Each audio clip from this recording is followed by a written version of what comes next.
सहनाववतु सहनौ भुनक्तु सह वीर्यं करवावहै तेजस्विनावधीतमस्तु मा विद्विषावहै। ओम शांति शांति शांति। वैदिक जीवन पद्धति की इस कक्षा में आप सबका हार्दिक स्वागत है, अभिनंदन है।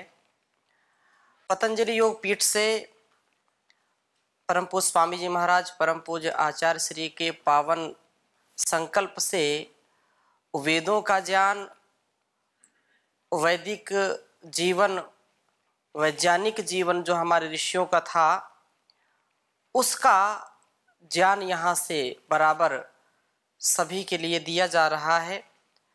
हम ईश्वर स्तुति, प्रार्थना, उपासना के मंत्रों को पढ़ रहे थे, जिसमें 4 मंत्र लगभग हो गए हैं। आज 5वां मंत्र हम स्वाध्याय में लेंगे।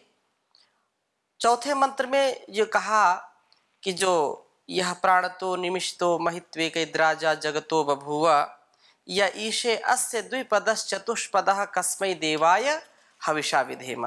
तो बहुत ही सुंदर इसकी चर्चा हमने पहले कर ली है और इसका भावार्थ जो पद्य के रूप में है तो उसको भी मैं सुना करके फिर अगले मंत्र की व्याख्या, अगले मंत्र का संदेश अपने जीवन में हम उतारें, उसके लिए हम आगे बढ़ेंगे।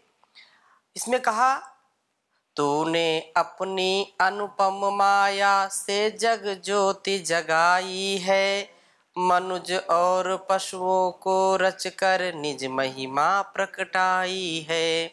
अपने ही सिंहासन पर श्रद्धा से तुझे बिठाते हैं, भक्ति भाव से भेंटे लेकर तब चरणों में आते हैं।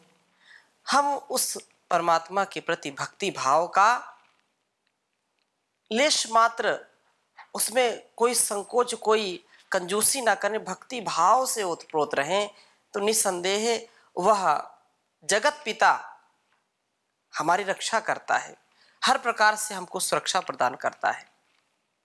तो हम आगे का मंत्र ले, उसके पहले आप में से किसी को कोई प्रश्न हो पिछली कक्षा से, पूछिए। ओम स्वामी जी। जी, जैसे इस मंत्र में जो अपना चौथा मंत्र है जी, इसमें ये प्राणों को लेके बताया गया है कि प्राण कैसे हमें इस ज्ञान से परिपूर्ण कर देते हैं, उसका लाभ हमें जीवन में मिल जाता है। तो इसके बारे में थोड़ा सा स्पष्ट करें कि प्राण से कैसे इसमें परिवर्तन आता है। परमात्मा ने सारे संसार को बनाया है। यहाँ जो प्राणतः है अर्थात प्राण वाले और अप्राणी रूप जगत का निर्माण करने वाला है। प्राण के विषय में हमने बहुत चर्चा पहले की थी, जब यम नियम आसन प्राणायाम की चर्चा की थी।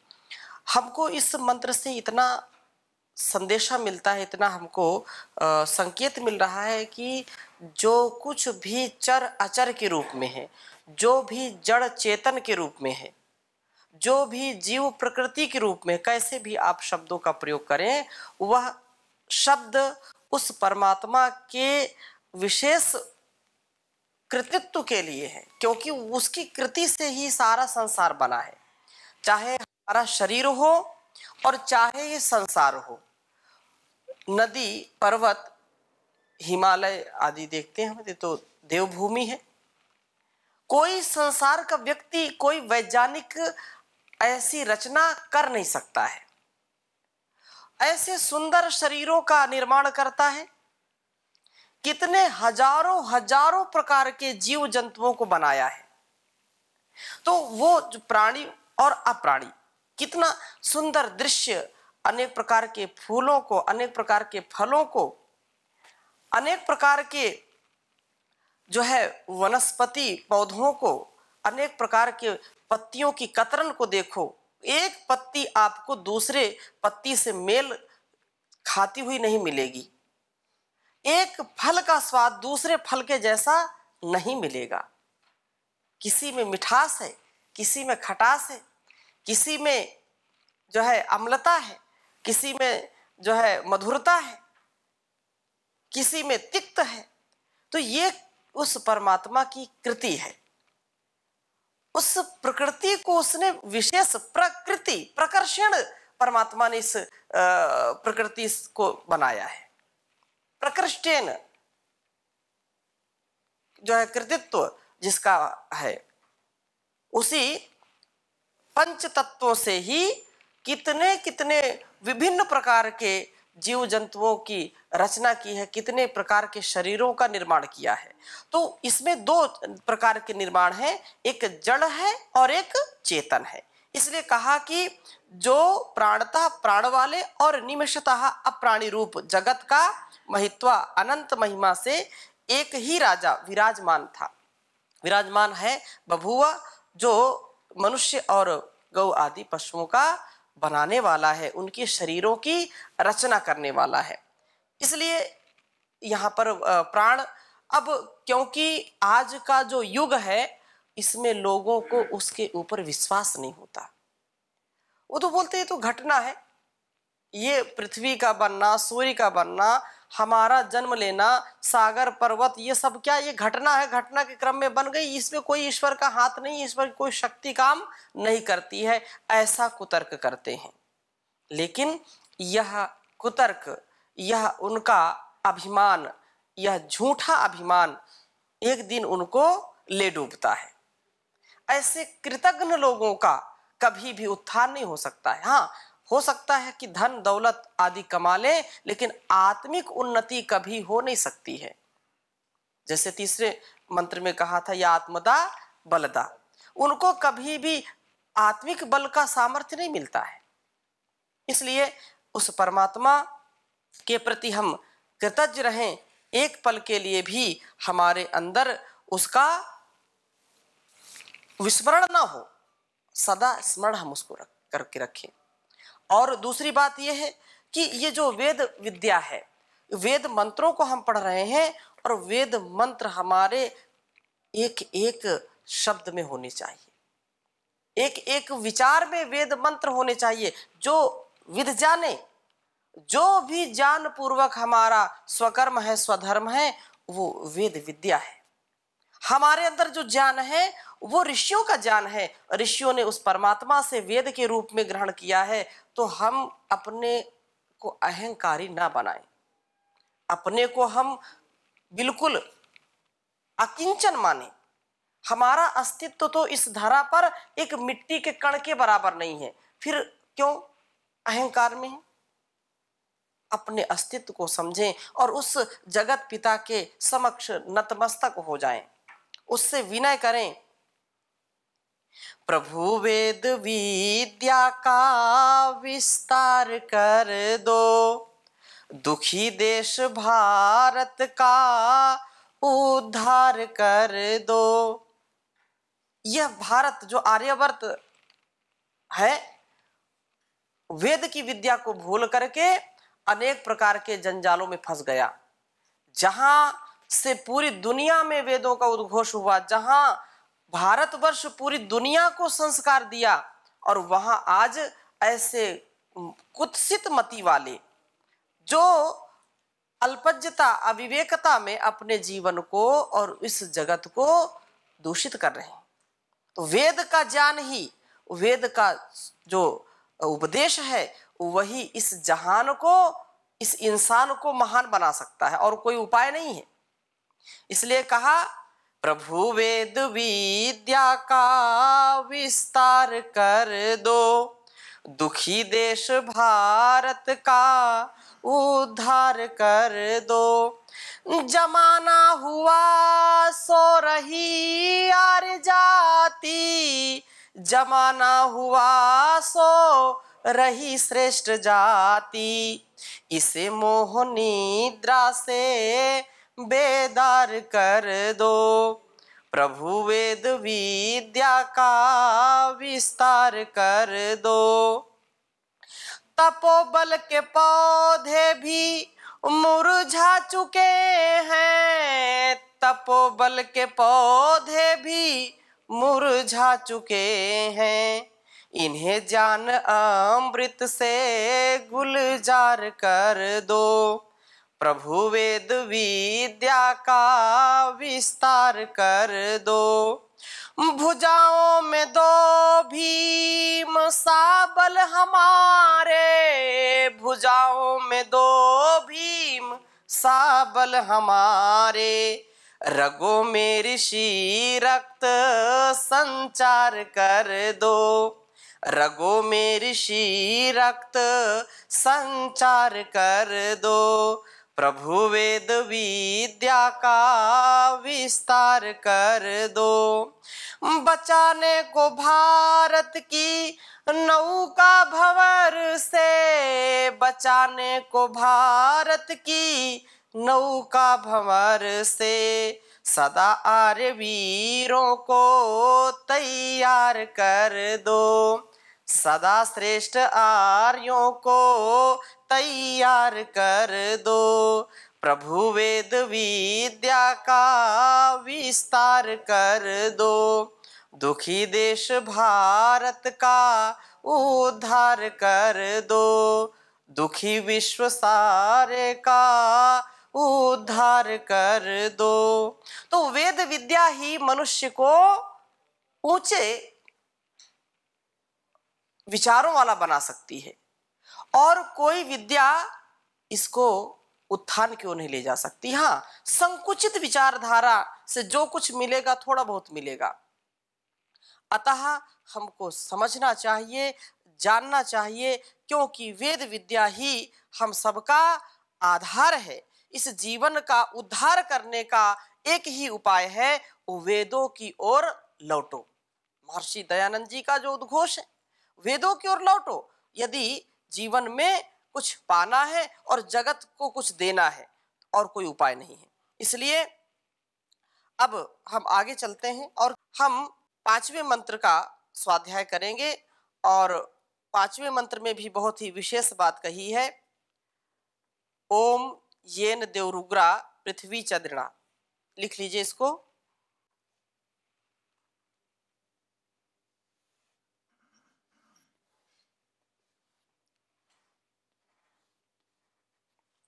येन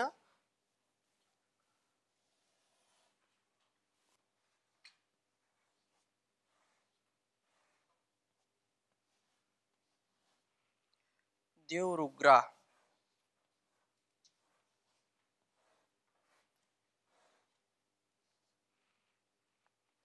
पृथ्वी च दृणा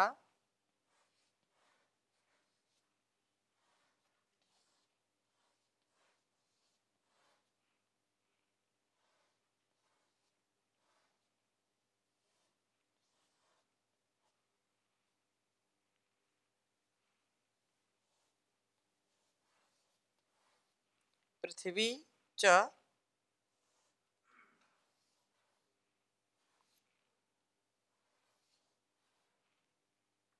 दृढ़। येन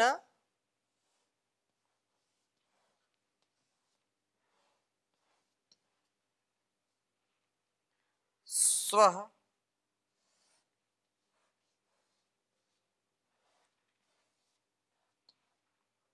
स्वहस्तभितम्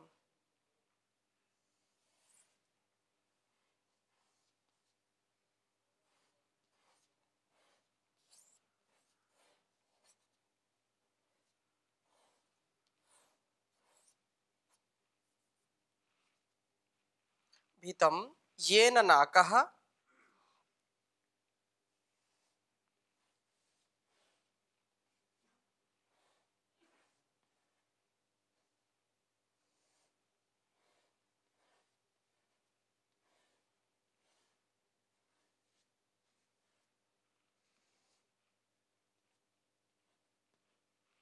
येन नाकः यो अंतरिक्षे रजसो विमानः।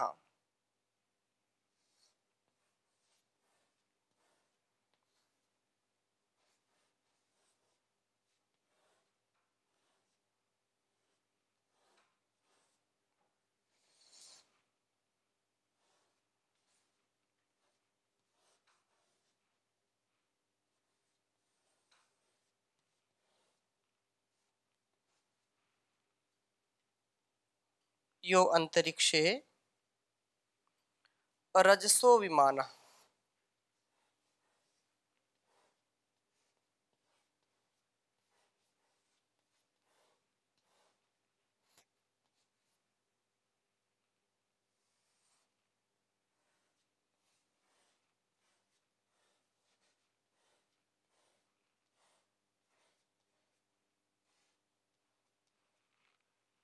रजसो विमानः कस्मै देवाय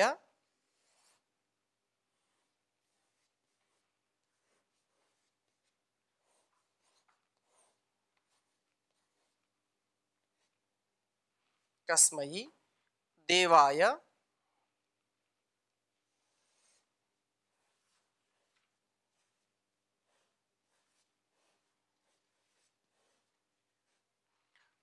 हविषा विधेम।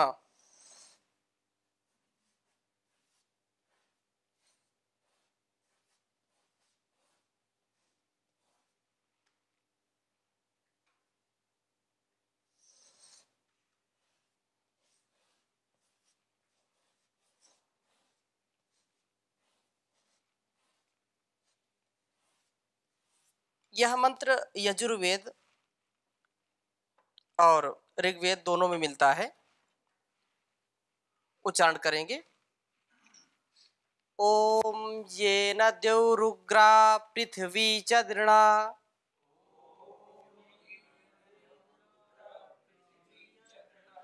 येन स्वहस्तभितं येन नाकः यो अंतरिक्षे रजसो विमानः कस्मै देवाय हविषा विधेम। ओम येन द्यौरुग्रा पृथ्वी च दृढ़ा येन स्वहस्तभितं येन नाकः येन द्यौ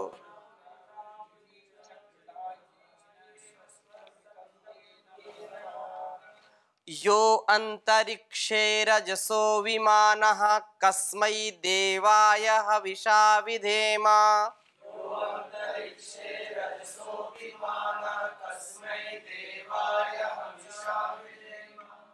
अब इस मंत्र पर थोड़ा सा विचार करते हैं।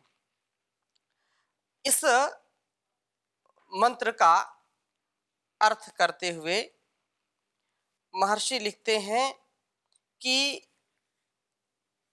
ये न जिस परमात्मा ने उग्रा तीक्ष्ण स्वभाव वाले द्यौः सूर्य आदि और पृथ्वी भूमि का दृढ़ धारण, ये न जिस जगदीश्वर ने स्वः सुख को स्तभितम धारण, और ये न जिस ईश्वर ने नाकः दुख रहित मोक्ष को धारण किया है, यह जो अंतरिक्षे आकाश में रजसः सब लोक लोकांतरों को विमानः विशेष मान युक्त, अर्थात जैसे आकाश में पक्षी उड़ते हैं वैसे सब लोकों का निर्माण करता है और भ्रमण कराता है।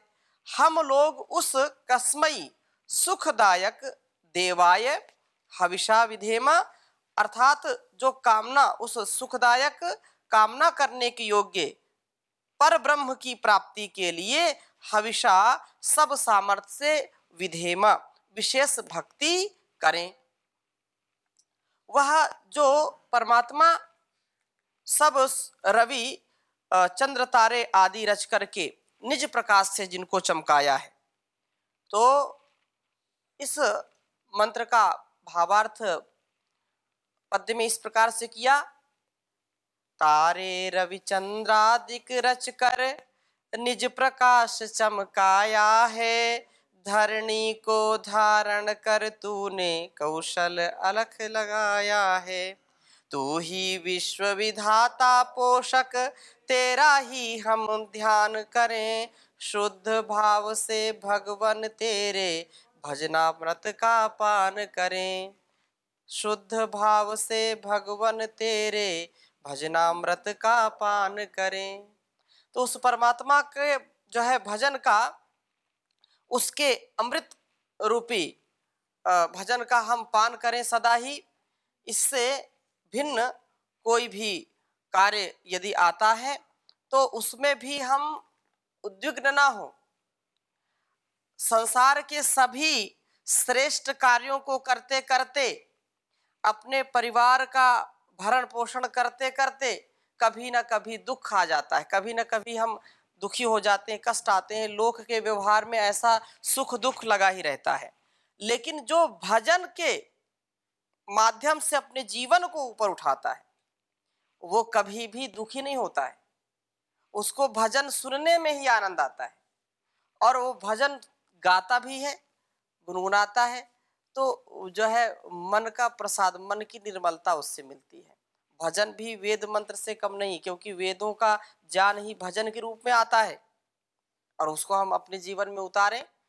कई लोग बोलते हैं कि वेदों के मंत्र तो समझ में नहीं आते, तो वेदों के मंत्र का जो अर्थ है वो भजनों में है। अब ये उल्टे सीधे भजन नहीं गाना। ज्ञानामृतम भोजनम, जो ज्ञान युक्त जीवन को जीता है उसके लिए ज्ञान ही सब सुखों का सामान है। बिना ज्ञान के ये जीवन शमशान है। अतः ज्ञान युक्त हम जीवन को बनाएं।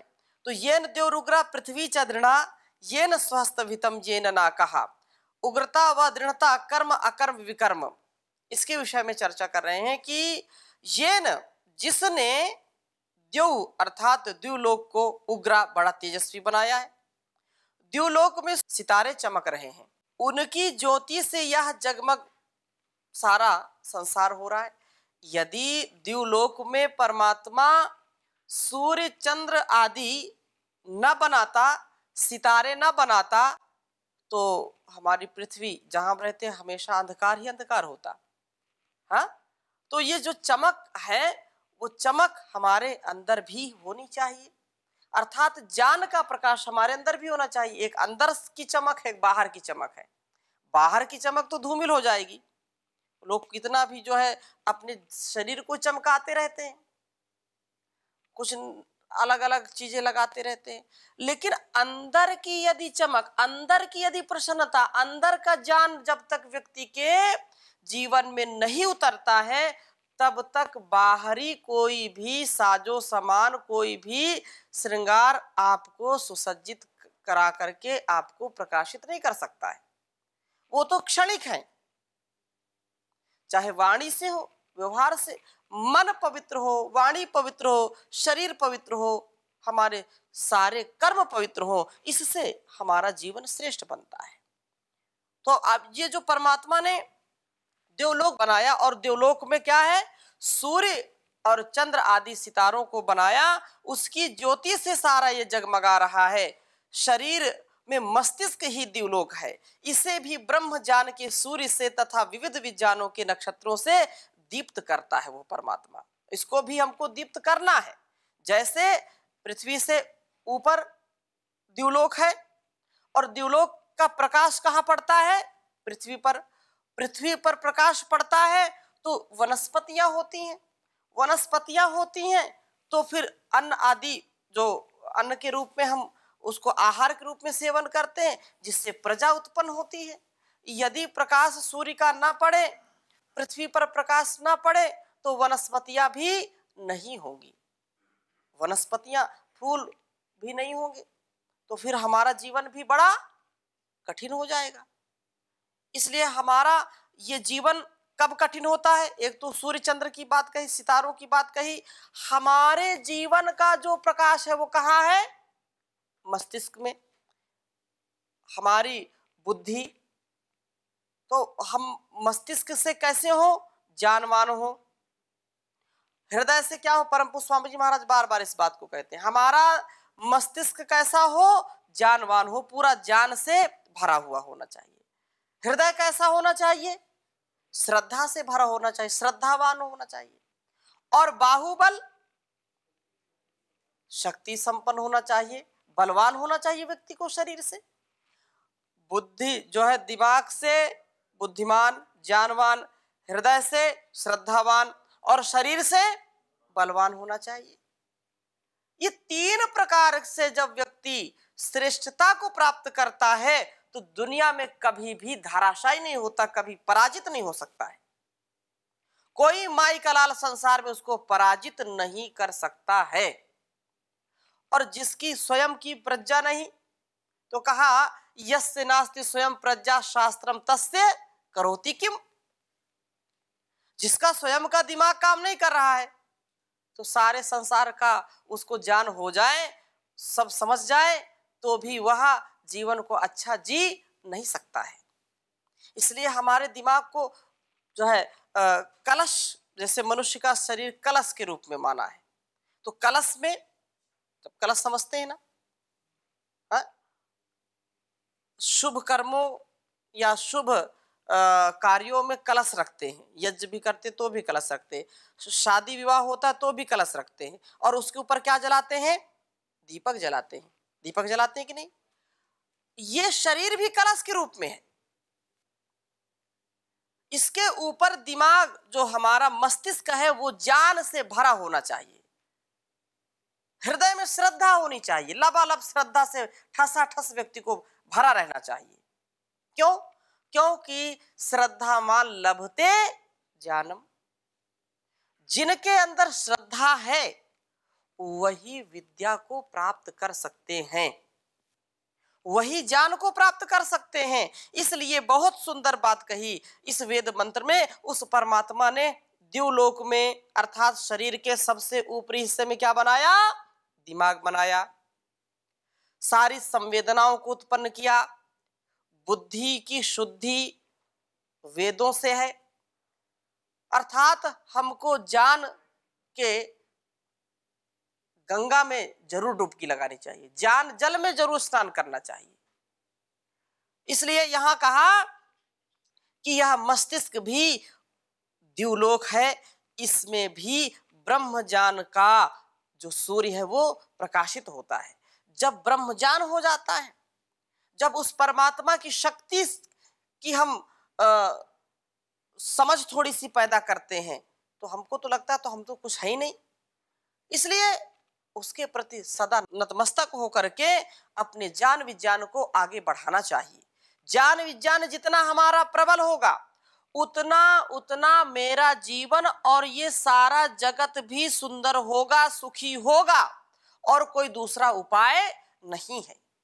जितना मस्तिष्क हमारा संकीर्ण होगा, जितनी विचारधारा संकुचित होगी, जितना अल्पज्यता से हम जीवन को जिएंगे, उतना उतना हमारे अंदर दुख होगा और हम संसार को भी दुखी करेंगे। तो हम सदा ज्ञान में रहें, प्रकाश में रहें। इसलिए अपने आप को बचाने के लिए सदा शुद्ध ज्ञान, शुद्ध कर्म और शुद्ध उपासना से ओतप्रोत रखना चाहिए। तो यह देवलोक की बात कही। ज्ञान विज्ञान से हम इसको प्रदीप्त करें, प्रकाशित करें। जितना हमारे सामर्थ्य है उतना हम करते रहें, कभी इससे हटे नहीं, कभी इससे विपरीत आचरण न करें। तो आज की कक्षा में यहीं तक, शेष चर्चा इस मंत्र की अगली कक्षाओं में करेंगे। ओम शांति शांति शांति।